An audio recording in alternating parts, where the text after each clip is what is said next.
উস্কানি দিচ্ছেন।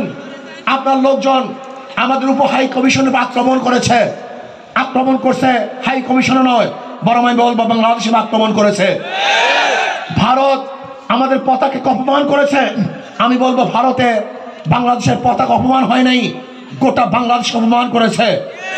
ভারতে আমাদের উপ হাই কমিশনের মানুষদেরকে আক্রমণ করেছে, অ্যাসাল্ট করেছে, আমি বলবো সে আমাদের উপ কমিশনের মানুষদেরকে আক্রমণ করে নাই, বাংলাদেশের প্রত্যেকটা মানুষের উপর আক্রমণ করেছে, তারা প্রত্যেকটা মানুষকে আঘাত করেছে। আমি ভারতকে স্পষ্ট ভাষায় বলতে চাই, আপনার যে দুঃসাহস থাকে আপনি যুদ্ধ শুরু করুন। আমরা আগে করতে চাই না, আমরা আগে লড়াই করতে চাই না, আমরা চাই পার্শ্ববর্তী প্রত্যেকটা কান্ট্রির সাথে ভালো ব্যবহার করতে, ভালো সম্পর্ক রাখতে। কিন্তু কেউ যদি আমাদের আঙ্গুল তুলে ওই আঙ্গুল হাতে রাখা হবে না, কেউ যদি আমাদের চক্ষু তুলে ওই চক্ষু শরীরের মধ্যে থাকবে না, কেউ যদি আমাদের সাথে লড়তে আসে ওই পাওকে ভেঙে দেব ইনশাআল্লাহ। আমরা ভয় পাই না, বাংলাদেশের মানুষ কোনোদিন ভয় পায় নাই, কোনোদিন তারা পিছনে হটে নাই, হটবে না, বুক পাতবে, পিঠ দেখাবে না, রাজপথে রক্ত ঢেলে দিবে, কিন্তু কোনো অবস্থাতেই মাথা নত করবে না। বাঘ 1000 বছর না খেয়ে থাকলেও ঘাস খায় না, বাংলাদেশের মানুষ উপবাস থাকলেও ক্ষুধার্ত থাকলেও কাউর কাছে মাথা নত করে না।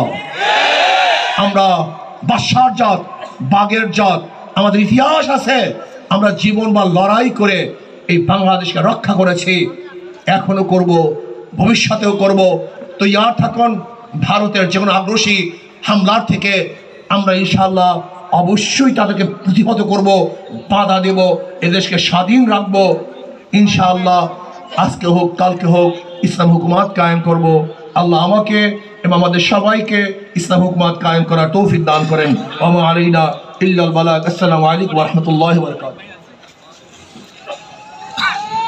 সংগ্রামী সাথী ও বন্ধুগণ, সম্মেলনের এ পর্যায়ে বক্তব্য রাখবেন ইসলামী আন্দোলন বাংলাদেশের সংগ্রামী প্রেসিডিয়াম সদস্য, ঐতিহ্যবাহী চরমনাই জামিয়া রশিদিয়া হাসানাবাদ কামিল মাদ্রাসার স্বনামধন্য প্রিন্সিপাল অধ্যক্ষ মাওলানা সৈয়দ মোসাদ্দেক বিল্লাহ আল মাদানী।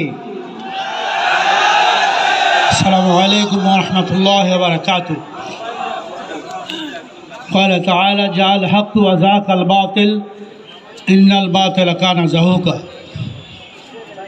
প্রথমেই আল্লাহ রাব্বুল আলামিনের দরবারে শুকরিয়া জ্ঞাপন করি যে মহান রব্বুল আলামিন আমাদের ছাত্র আন্দোলন 1991 সনে পীর সাহেব চরমনাই ফজলুল করিম রহমতুল্লাহ আলাইহির হাতে এই গাছটি লাগানো হয়। আজকাল দীর্ঘ বছর কেটে গেছে, তার উদ্দেশ্য ছিল